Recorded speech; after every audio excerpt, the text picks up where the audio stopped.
Poetry night is a beautiful thing to witness, so thank you all for coming. My name is Courtney Terry. I work at the public library here in McMinnville, and we partner every month on the first Thursday at 6 p.m. with Dan and Nancy, owners of the gallery at 10 Oaks, to hold these poetry nights. Hi, welcome to Poetry Night at the Gallery of 10 Oaks. Thank you all for coming despite the beautiful weather outside. It'll still be there when we leave, so. Yes. My name's Courtney from the public library, and I will say we have, so next Thursday at about this time will be the Paper Gardens Award presentation. So for anybody that submitted poetry to Paper Gardens, there'll be readings from the selected folks and kids, which I think is kind of adorable sometimes. So, yes. So, occasionally cute kids reading poetry, and then it's just Arts Alliance and Paper Gardens have been really supportive of our poetry program, and I would hope to think that some of our poets here submitted, and so it would be great if we could go and cheer on This other is folks. the one in Newburgh? Yes, it's at the Sahagian Cultural Center. Okay. And I don't know what time it starts. It opens at 6:30 and starts at 7. It opens at 6:30 and starts at 7. And I'll just have you save the date now. We're starting, our summer reading programs are coming up. They're starting June 19th. We'll have programs for adults, teens, and kids. Lots of programs, so stay tuned. Obviously, I know there's so many programs I can't name them all right now, but there will be some. I do know July 14th we're having a sci-fi author panel. The theme for this year's summer reading is Universal Stories, so we're getting a few different sci-fi authors from Portland who will be coming talking about how they write, where they get their inspiration, world building, and a lot of other things. So that's Sunday, July 14th, 2 p.m. I mostly wanted to just prove that I knew what was going on. I got this. Is it every Sunday? Is that or is Cindy? it- No, it'll just be the one. Oh. Yes. But there will be other Sundays. So that is one thing that will be happening. There will be more. Okay, and then also, so the library poetry contest still has how many days until the 21st? I guess that would be like 19 now, right? So 19 days. The theme is Literary Spring. Anyone's welcome to submit. Thanks for the few of you here who already have. And so our reading, which will be on June 6th, next month will actually be the winners of that poetry contest. So you still have a chance to be a featured reader if you submit to our library poetry contest. I will go ahead and invite Danielle, Cadena, Deulen up to read from her latest book. Thanks, Danielle. Hello. Thank you so much for coming out. It's beautiful out. I just drove up from Salem, so I'm excited to be here. I am going to read a little bit from my first book and a little bit from my newest collection. The first book is called Lovely Asunder, and it is a phrase that I took from a Gerard Manley Hopkins poem, The Wreck of the Deutschland, about the drowning of 6 Franciscan nuns. And the reason why I kind of honed in on this phrase, which he uses to describe starlight, which I saw as a way to sort of think through lots and lots and lots of female figures in Western literature and myth, how they were both sort of beautiful and broken in some way. For a long time, the title of the book was actually Dangerous Fruit, but too many people made fun of me for that. Too many of my friends, they were like, oh, and your second collection could be dangerous vegetables, and your third could be expired dairy products. And I was like, okay, I'll step away from that. But I was kind of obsessed for a long time about sort of the figure of the fruit in Western literature and the way it's always connected to a woman in all kinds of literature, right? Not just the Bible, but also Greek and Roman mythos. So, and it almost always is connected to a woman who eats the fruit or gives the fruit away or drops the fruit, and it causes a downfall of herself or her family or all of humankind, depending, right? And I thought that these myths, I'm sort of interrogating them. I'm looking at the way that those ideas configure a certain blame on women in Western culture generally for the responsibility of things. So that's one of the themes of this particular book. Another one is just about sisterhood. I have a lot of poems in here that are for my two sisters who are sort of conglomerate characters in this. They like to fight over who I'm talking about at any given moment, but I'm like, no, it's not. It's like I just smush you together. And then there are love poems. And so I wanted to read a little bit from those three strains. The first one is a poem about sisterhood. For my sister in the river. And there's an epigraph here from John 1:23. I am the voice of one crying in the wilderness. I was trying to be cruel when I threw the rhododendrons in her hair. It was spring and the petals were sticky, bruised and crimson against her dark hair, but instead of crying, she laughed, spun herself into this photograph of a girl dancing in circles so fast her body blurs, her head a deep magenta and earth. My sister is small and stronger than she looks. In a decade, she'll arrive late at the door, her lips split, eyes swollen shut, her baby girl blushed with tears wound around her like a delicate vine. She'll walk into the kitchen, sit down on linoleum, say, I'll never go back. I want to believe I hear her voice filling with her voice from the river we swam as girls, where we take turns being John the Baptist, drenching each other in the muddy tide. Underwater, I could feel my sister's skinny arms straining to pull me through currents, lift me through the dark surface, press her fingers to my forehead, say, you're forgiven. You're healed. We're too powerless to breed prophets.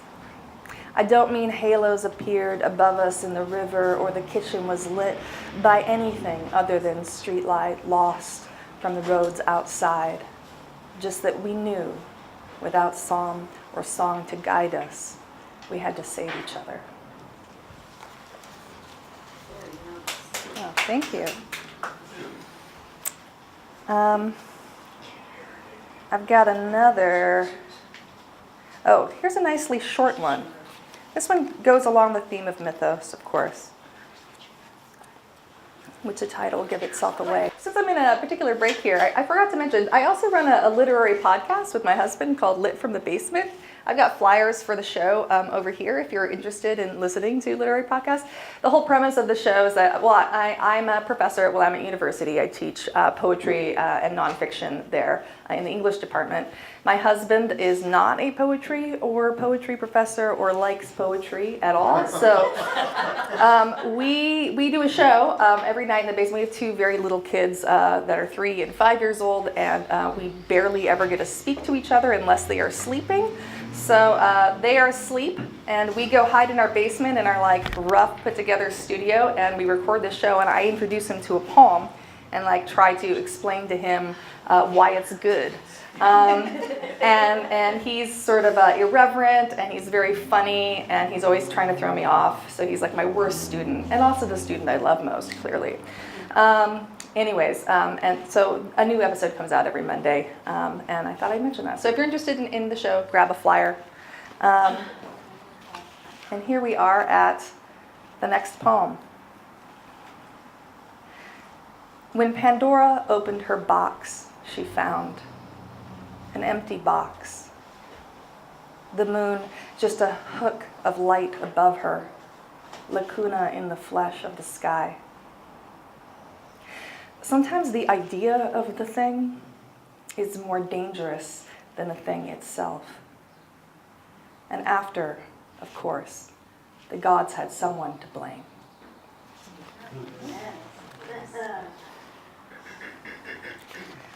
I'll read you some love poems. All the love poems I write are unrequited love poems. I'm sorry to tell you. None of these love poems I've ever written for anybody was for somebody who loved me back. But I get good poems out of it. There's a series in here called The Lost Letters, and there are 5 of these poems, and they're actually for another poet, you probably don't know, Brandon Psalm, who we had a romantic, well, I wouldn't call it affair. We weren't cheating on anybody, but we had a romantic fling when we were young.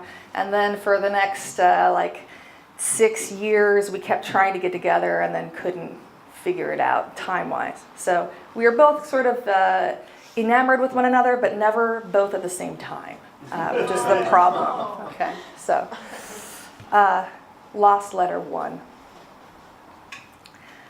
I can see you here, your letter says, weeks before it arrives. You are as timid as an unsliced papaya beneath the soaked awning, rain barely not wetting your thin green shirt. You could be any one of these women walking past, you say, each with a dark umbrella over her face, you where the rain isn't. I turn to answer, but your ship has left for Korea, Vancouver, Chile. I have a lover, and then I don't, and then I do again. This time you call, but the blossoms of cherry trees open in my mouth. Sweet ghosts, tip of your thumb on my sad lower lip. Pittsburgh is the city of 1,000 bridges, you said, the only time we split together. The snow kept falling over the windshield of your car, and I had no reply. When I have a daughter, I'll name her June, you told me, and I knew she wouldn't be mine. And I'll read the last of those lost letters, Lost Letter 5. Lost Letter 5. It's too late. Voices rising through the vents awoke us from the dream we were having of each other. I am a child, and you snap off an aloe leaf to soothe the scrape on my knee. You are also a child and hide under the table, but can't articulate why. I want to give you a reason, or a quiver of feathers, or an apple because you look hungry. Earlier, we were late, but now it's June, and the rain assuages the sky. Snowmelt rises into clouds. Here, take my rib to form yourself. Here, take this ball of clay, this kiln. Knead my body into a different shape. Press it into your body. Throw us into the fire just to see what happens next. Or, never mind, go back to sleep. Let the smoke of us drift out of sight. Still gets dark so early. Soon I'll put down my pen. Burn this letter for light. You gonna turn that up? Yeah, Sweet. all the way up to 11. What? Don't get crazy over I'm there. not gonna turn it all the way up to 11. Yeah? So this is a poem that I wrote directly after reading Shakespeare's sonnets. And if you have read louder? Oh, I say it is louder. Oh, okay, great. That's good, Okay, yeah. so I don't have to.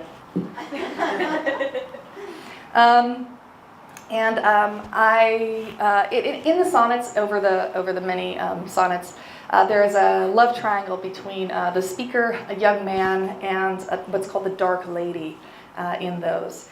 And I wanted to have the dark lady speak back to her own sense of desire in this particular situation. So there's the line, the title of the poem leads directly into the first line. The title's "I Want You Dangerously." I want you dangerously open, but I'm a woman, so cannot open you the way I would if at the hinge of your spine, the tight latch of your knees, I had a key or hammer. I mean no violence, just as good men never mean violence, but still I tremor.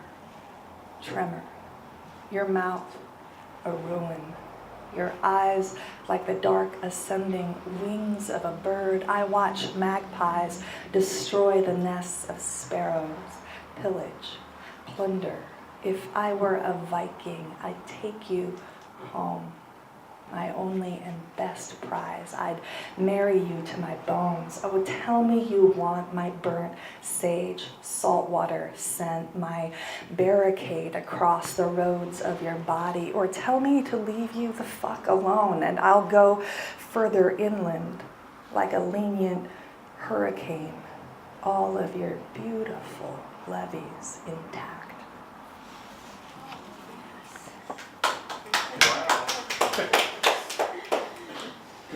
Keep it up.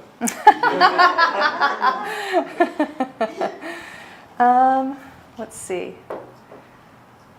What time do I have? Okay. I'm just going to read two more. One at the end, prodigal daughter. I don't think it takes much explanation. I return with a dime of light in my throat. I return with empty pockets and a wild-eyed stallion.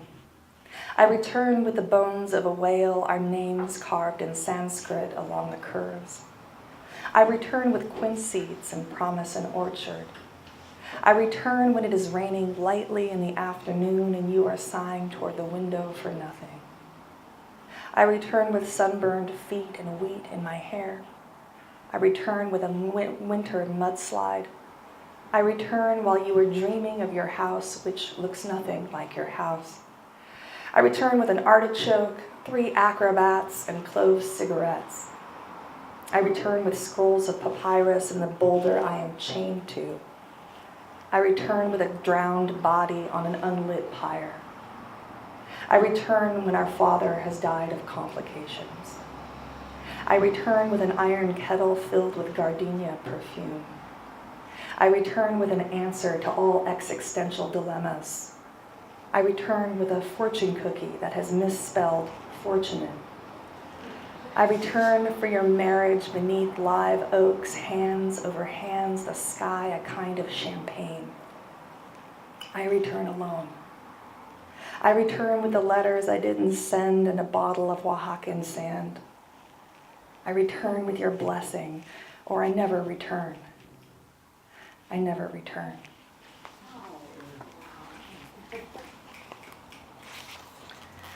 Okay, the last one from this book is called For You. And I like to think that like all love poems are written for me, even though that's clearly not true.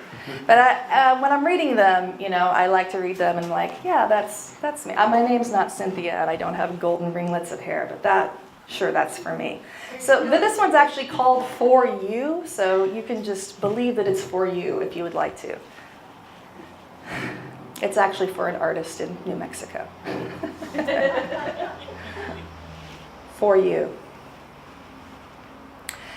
I once read a poem that compared a pomegranate to a heart, and there were sparrows darting in and out of the lines, violets throwing off the moonlight like an old coat, and a student raising her hand to say, I don't get it.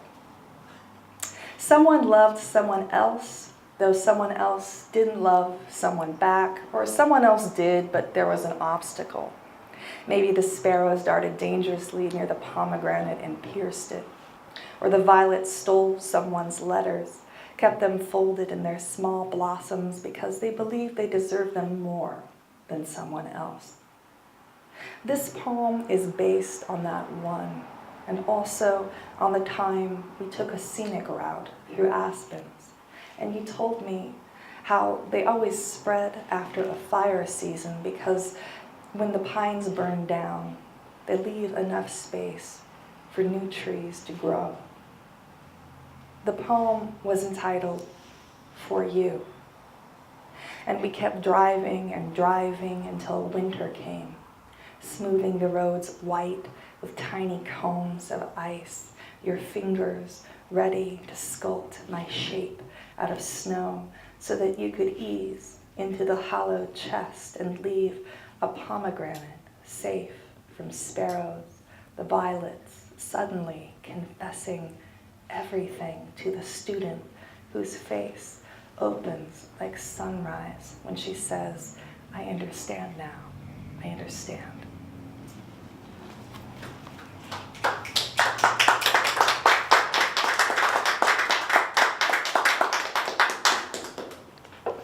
Okay, and some poems from my latest collection. What is this? Oh, this is my old reading list from the last time I gave a reading. Great, now I've got a plan. I love it when past me does future me a favor. That's wonderful. Usually past me is really tripping up future me, right? I'm usually going around like, oh, past me. Okay, so I am going to read Revision 25. This poem took me a decade to write. I mean, I didn't work on it every day in that decade, but I kept trying to write it and then picking it up and then putting it back down and being like, no, that's not it either, and writing it. And then right before this book came out, I was picking up this poem again and I felt like I couldn't make it right. So I decided to make everything backwards. So this starts at the end of a day and goes backwards to imagining what happened at the beginning. It's called Revision. If I could reverse it and reassemble the cracked bodies of the crabs, their shells no longer a lovely silent red, restore their frantic language of clicks and gestures within the vast white chamber of the cooler, sea stink settling into the fine filaments fringing their legs until we reach the bay, alive with dusk, the weather-worn pines standing sentry along the shoreline, seals with their wet, wide eyes emerging from the currents, then submerging. And if the tide would agree to repeat its ebb, the sky to draw back the sun through its arc, while we all climb again into the boat, whirl against our wake to where we left the traps, and place each glimmering purple crab within the wire nets to lower them gently into the brine, growing darker, heavier around them, until the nets nudge their murky bed, spread wide to let them scuttle out.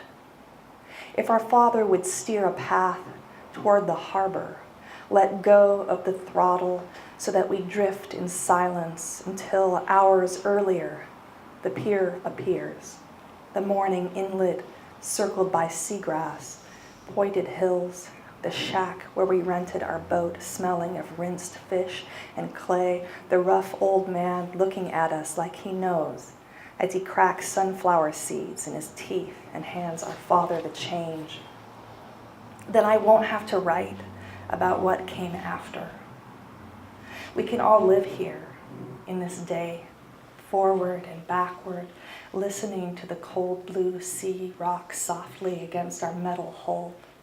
Watch the gray world slowly take on color, shadows separating from form, the tide rushing in, our Father's real smile like a white magnolia spreading over us as we cross the bight, vibrating with a light so brilliant I have to close my eyes against it. Okay, I'm gonna read you a longish one. I'll read you the titular poem from this. Now, so the first book has a lot of autobiographical material. The second book has a lot more political material in it. But this, with the exception of 5 or 6 very long poems. I'm going to try to show you a little bit. Let's see, 53. They're these long sort of verse paragraphs. And originally they were all published as essays, as lyric essays elsewhere. I was working on another collection of essays. I'm also a memoirist. I have a memoir which I did not bring with me because I don't have any more copies. In these particular essays, I've taken the title from Montaigne essays. Michel de Montaigne, who was writing in the 1500s in France. He's considered the father of the personal essay.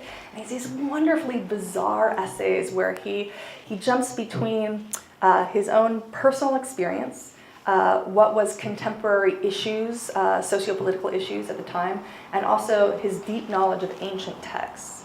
And so I was sort of borrowing Montaigne's jumping around between those three different things.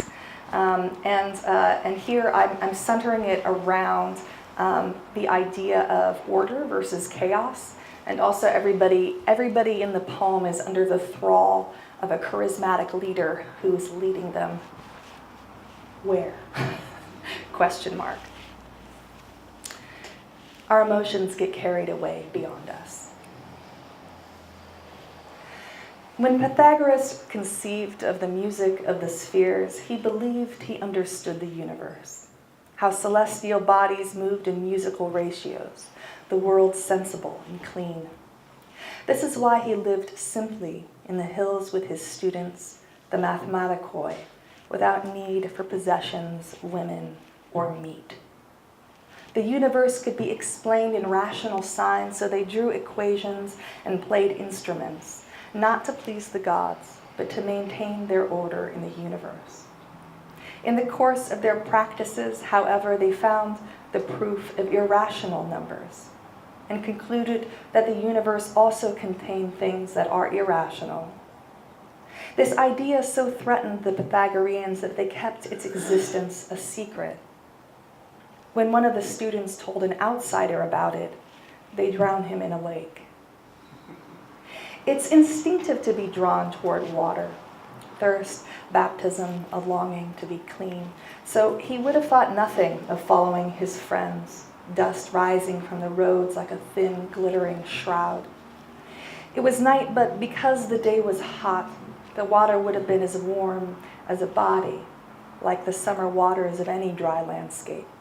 Eastern Oregon, even, with its bronzed hills, the air pungent with sage. I went there one summer with a friend I followed everywhere. She was a year older, lithe and electric, said she knew about men. We spent our days wandering whatever route led away from her family's cabin, whatever cut through the knotweed and short twisted pines, while I asked questions and she instructed, sometimes stopping in the shade of a boulder to practice kissing. It hurts like this, she said, touching my sunburned shoulders. It always hurts like this, until we grew weary, then wandered back. She also taught me how to measure the distance of lightning from earshot, count the seconds between flash and thunder. Once we were caught in a storm and ran home late, soaked, her mother and father already fighting by the time we arrived. Her mother burned the meat. He threw her by her shoulders to the floor, called her idiot, let his fist hang over her, white as a star. And by daylight, the women with their coolers by the river, over their minted cigarettes and solo cups full of gin, squinted toward their children wading in the water, talked about the latest news. A woman who, sick of loneliness, drowned her children for the man she loved. They shook their heads, a slow, uncertain no, and sipped until the faint glow of their smokes lit intermittently in the darkness, a code. Years later, when trying to leave a brutal lover, I would return to him crying, and he would bite into my shoulder, leave a plum-colored crescent, and I'd think of those women, of how we deserved it. It hurts. It always hurts like this, my friend murmured to me in shade or in darkness. But each morning when we left the cabin, when the sun slanted toward us two bright arrows, we were silent as we aimed for the old familiar trail, silent as we wandered away from the path, from each other, to walk figure eights in the wild scrub brush, listen to the patterns of the wind. We like to say, the song of the wind. But if there is a song, it offers no meaning, no explanation. only a music we can't order, or else an order that's always undone by what we don't yet perceive. So, no perfect music, as the mathematicoi believed. Only the few notes Pythagoras must have hummed to himself as he walked back beneath the erratic stars, his sleeves and hem still wet from the lake. Only his voice wavering above a rhythm of footsteps as he wove between the dark arms of juniper, while the boy's eyes, beneath the water, no longer seeing, remained open. It looks like I'm mostly out of time, so I'll read you a happy poem to follow that up. So I wrote this poem kind of early on in the relationship after I'd met my husband. And I was sort of suspicious that he was so nice to me, and that he seemed to genuinely like me so much. And it took me a while to sort of lean into this whole idea of happiness. I'd been in a lot of bad relationships before that. So I think that's all I need to say about that. This is called The Needle, the Thread. What am I supposed to do with all of this happiness? The needle that pierced through, then the thread that follows, that seems immeasurable, but so thin, delicate. I run my fingers along the healed seams in my skin, the patched ruptures in the walls of my mind. But now the storm has washed the pavement. Lost water rises from its unadorned body, and the flowering trees flood the gutters with pink. What am I supposed to do with the scent of the weeds, the sharp, impatient greenness of them, split as I am with a history of sorrow? When I breathe the sweet June light, my lungs crackle, my hair stands on end. What do I do with this swirl of pines, the wasp nest's astonishing swell, the rifts in the maple, rough beneath my hands, and my God, the sky, the sky. Thank you.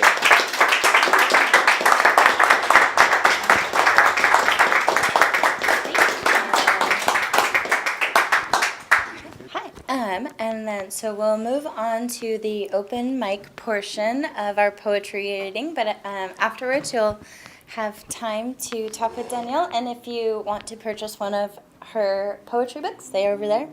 Also, Lit from the Basement. That's a really amazing podcast title, so. Thanks. Okay. Sorry, Caroline, I broke it. I actually left the list of open mic readers in the other room, so excuse me for just a second. Sorry.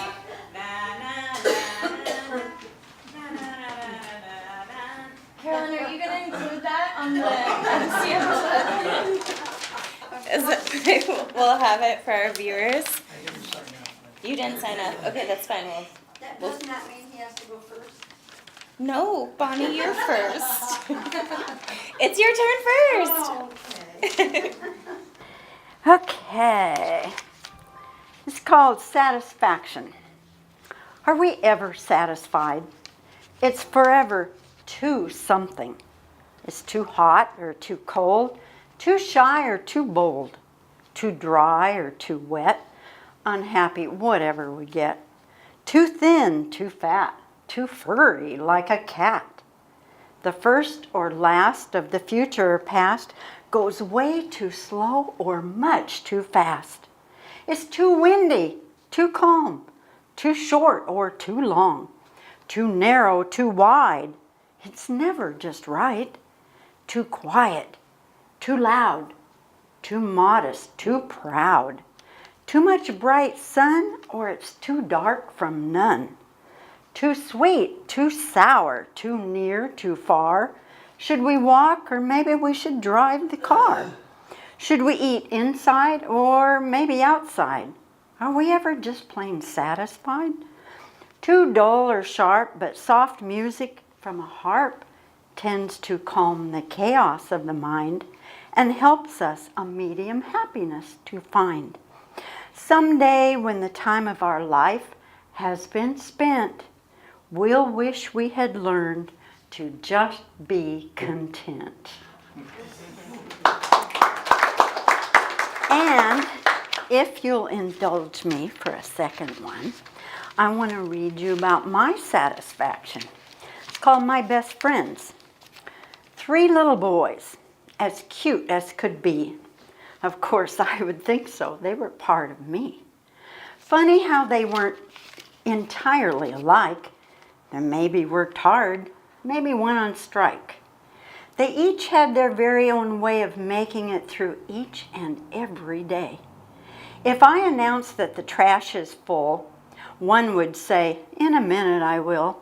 Another one, of course, would whine, "Ah, do I have to do it this time?"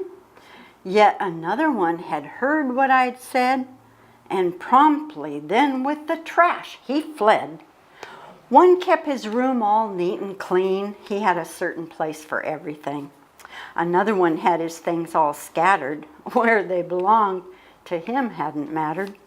And yet another one would eventually put things away after I asked, but it took most all the day. My favorite time was when they became teens. They shared with me some of their hopes and dreams. All 3 were becoming handsome young men, cheerful, friendly, and helpful now and then. Next came the girlfriends, one after another, and typical brothers teasing each other. They had lots of fun, without a doubt, obeyed my rules. I had no need to shout. Now that they're all grown and gone, I'm proud to say they're men to count on. They each have their wonderful families and jobs that require skill and integrity. All their life, and until my life ends, these boys will forever be my best friends. Thank you. Dave?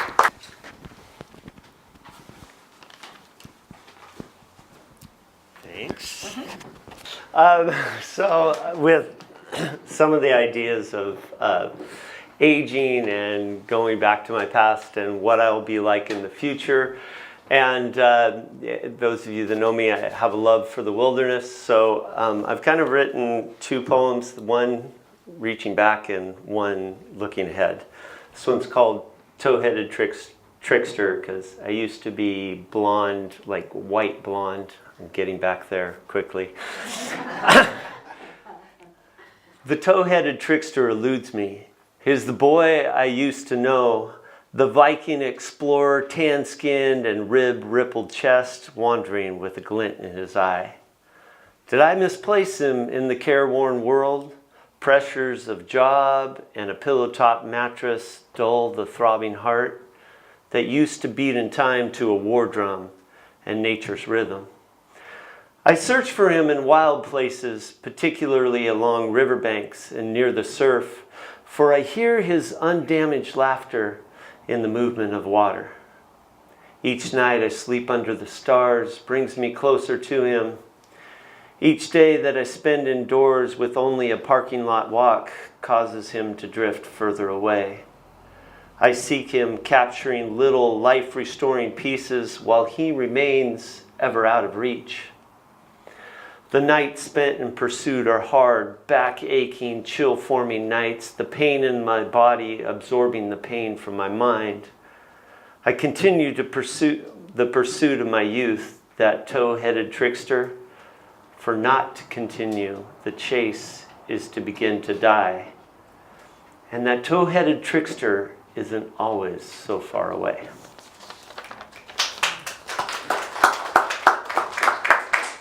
So I think you've been playing with one for 10 years. I've been playing with this for about 13. And it's gone from a 6-page short story to a 12-line poem to somewhere in the middle here. And been kind of wanting to try this out. So this is me in the future. It's called The Sacred Dance. 11 miles in lies the sacred place. Breath comes a little harder this year as the miles slip slowly past. An unspoiled beauty unfolds before him. 5 miles left, all uphill, all upstream. The sacred place awaits his return. The aging pilgrim plods on. Too many pressures unreleased, too many calories unburnt. He wades the river with a staff. He used to walk on water. The roar of the falls imprints the sacred place in his thoughts. Stillness ensues, and nothing is heard, save the angry rumble of water on its eager return to the sea. The mountains release their fall colors, to be gathered by the surrounding sky, diminishing to mere silhouettes.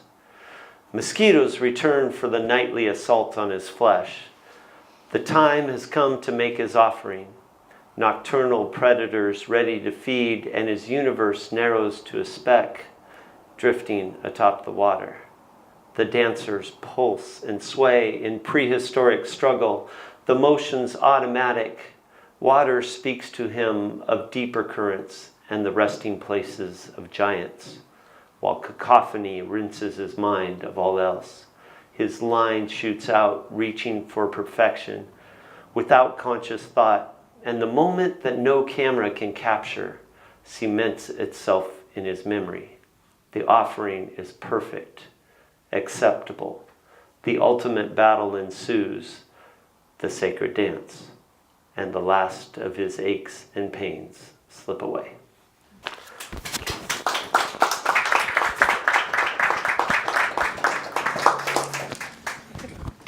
Thanks, Dave.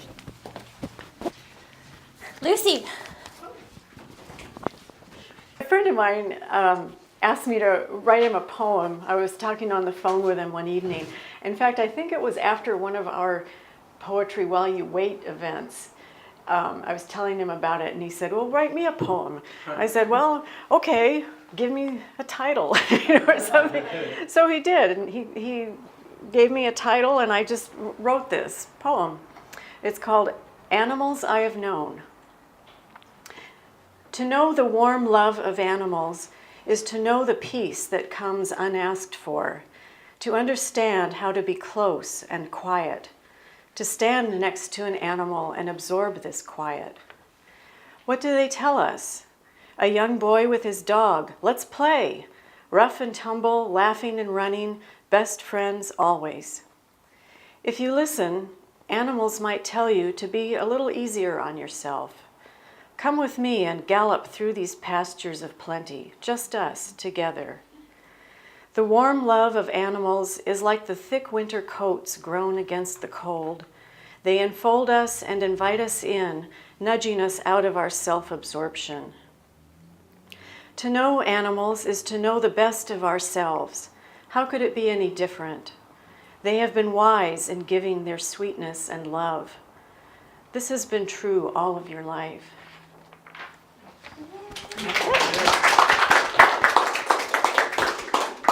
Thank you. We'll dance here.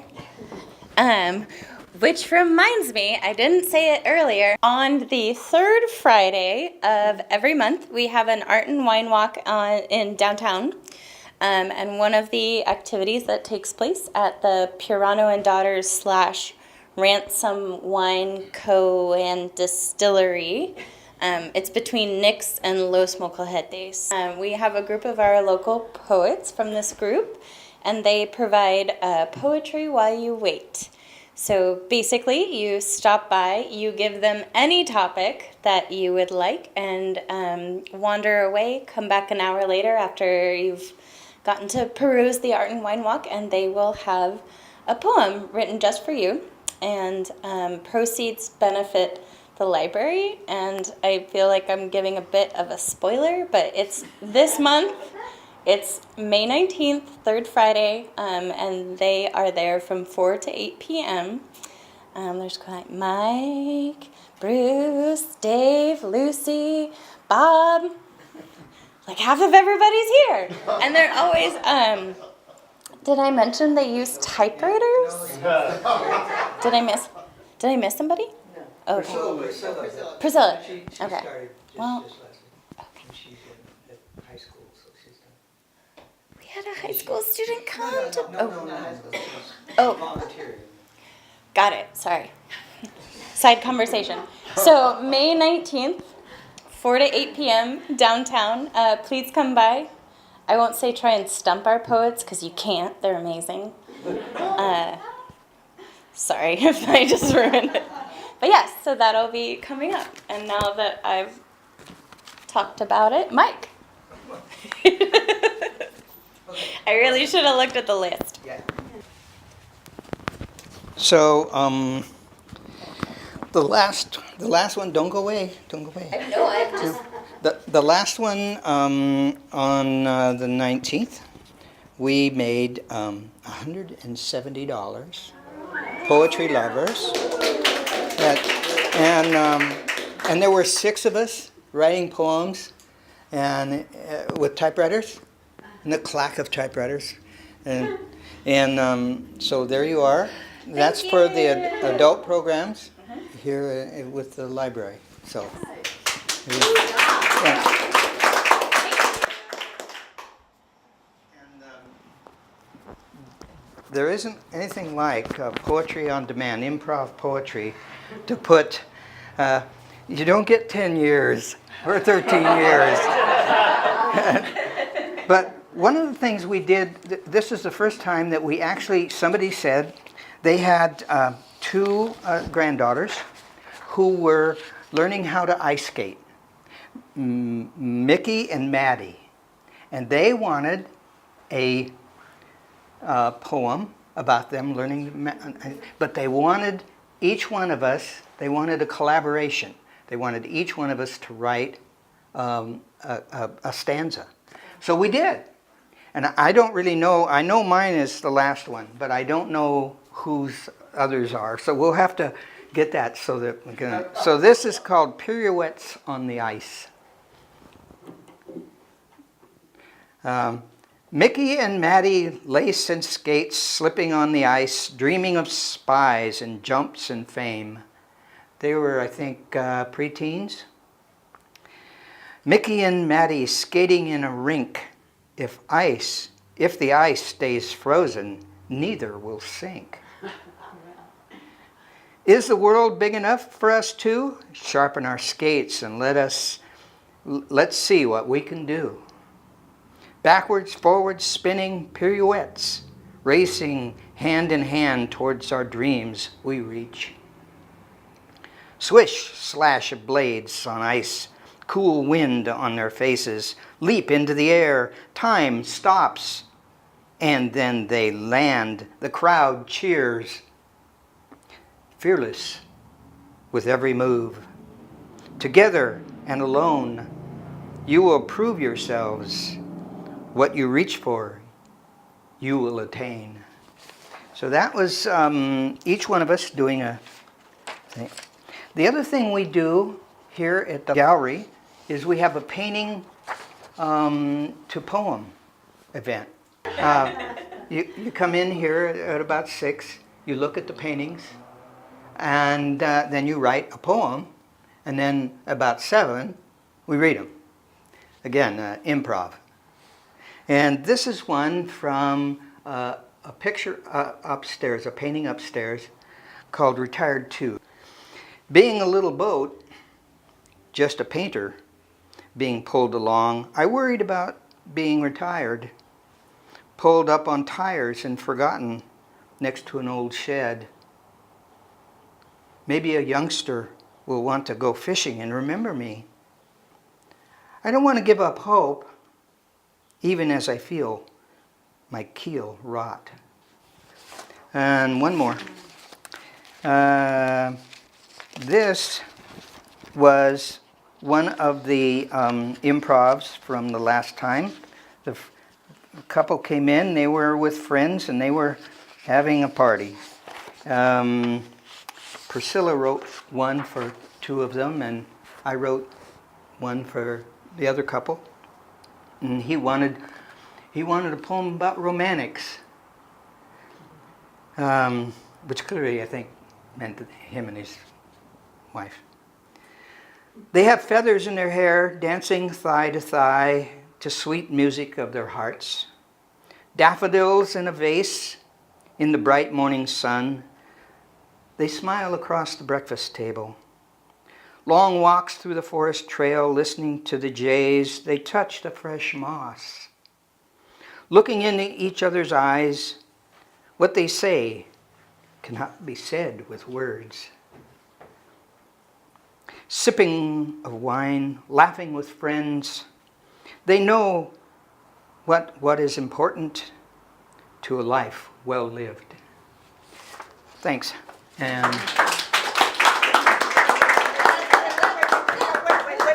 wait. Can you tell I have a dog that frequently gets away from me when I'm immediately like, leash! Stop. Sorry, you're not a dog. No, I'm sorry. Patrick, would you like to read? And then we'll see who's in the grab bag for afterwards. Catholic. Where the street light flickered in doubt, a drunk crossed me, put his hand on my shoulder as if I were a rock to steady him or an old friend. I reached for my knife, blunted when the man began to sing "Off to See the Wizard." For show, I struck at his shadow. He wore a rosary on his wrist, a tally sheet of sorrowful mysteries that argued against belief. Confiteor Deo, omnipotente Deus. You can't beat the Latin from an altar boy, though I suspect this one had lost count of the Hail Marys, the Our Fathers, and the Glory Bees. So many prayers without answer, and still he prayed, slick with fervor, striking his chest. Mea culpa, mea culpa, mea maxima culpa. His eyes were nothing like the sun, yet he lit me up brighter than shame. There has always been fear in my nights, never eased by the promise of dreams or the kiss of Mama's lips. I have found neither peace nor mercy in the curse of faith, in the rhythms of a dead language. I know only that confession is owed, that penance buys me nothing, that the threat of darkness is real, and my coward's prayers do nothing but feed the monster under my bed.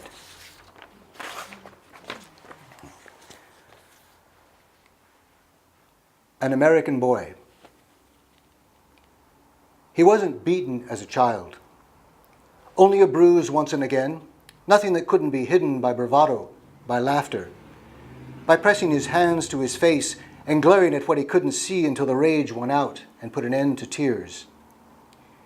He wasn't beaten as a child, never hinted at a wound except to show a hitch in his step, when what hurt was what he didn't know. The surprise when he found the words, how he held them back, discovered innocence and guilt, and was no longer afraid, but proud. He wasn't beaten as a child, more stung by the slap of silence. He learned that neglect was benign, that absence and regret were tenderness. He learned the ways of a man who came, who saw, who turned away. How could he condemn the father who rarely touched him? He wasn't beaten as a child. He wasn't beaten as a child. He wasn't beaten as a child. He wasn't beaten as a child. I like to end on an upbeat note. This is called Her Ex. He was a half moon waning, one cold lip in a blueberry sky. He couldn't kiss worth a damn.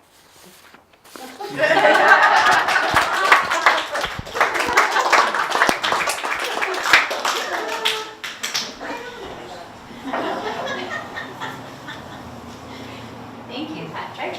Do we have anyone else that'd like to share? Bob? If my phone will cooperate. Nope. Yes, it's cooperating. Okay. This is Still Life with Child.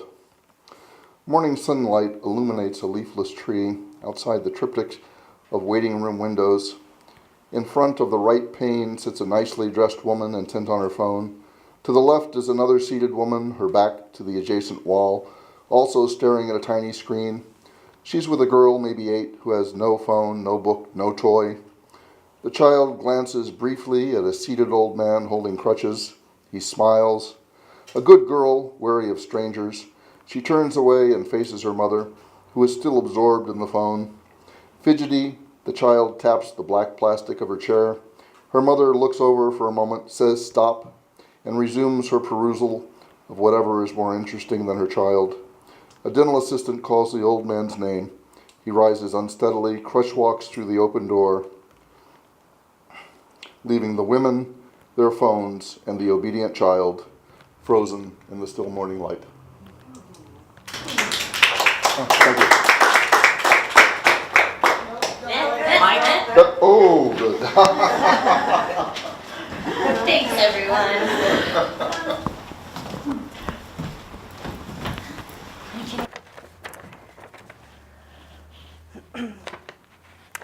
This is a sonnet. Apologies to Swans. Another 12 months come and gone so fast. The birds are returning to their summer lands, hunting for the insects of their past, only to find naught to ease their hunger. Who knew life without winters so bleak? Now migrations falter and nests remain empty and dead, and they say only meek inherit, and it is all our domain. Fly by night, my apologies to swans. Their sole fault is the urge to fly north, only to find yellow land and toxic ponds. They, not through meekness, seek a going forth. We think we rule, yet they will persist, so when they fly south, we must watch them all go.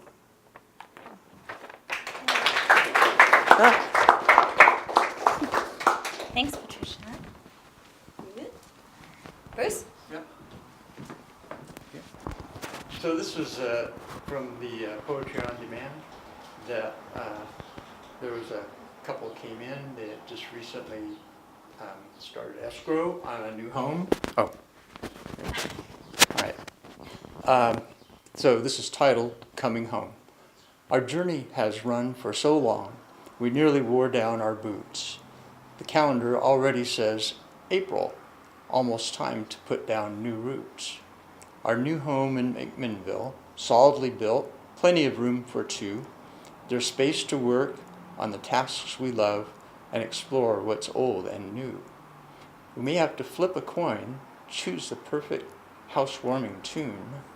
No matter who wins the toss, we'll sing a duet under the moon.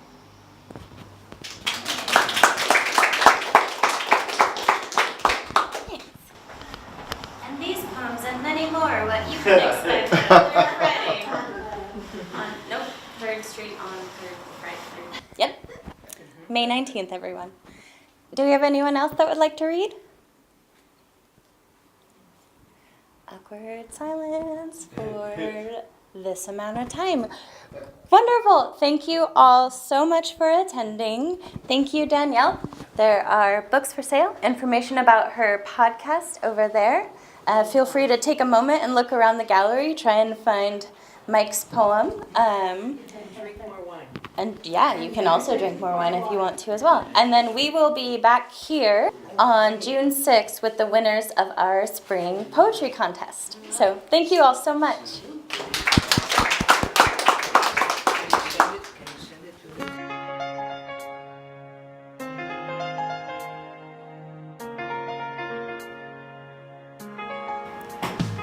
You gotta turn that up? Yeah, Sweet. all the way up to 11. What? Don't get crazy over there. I'm gonna turn it over.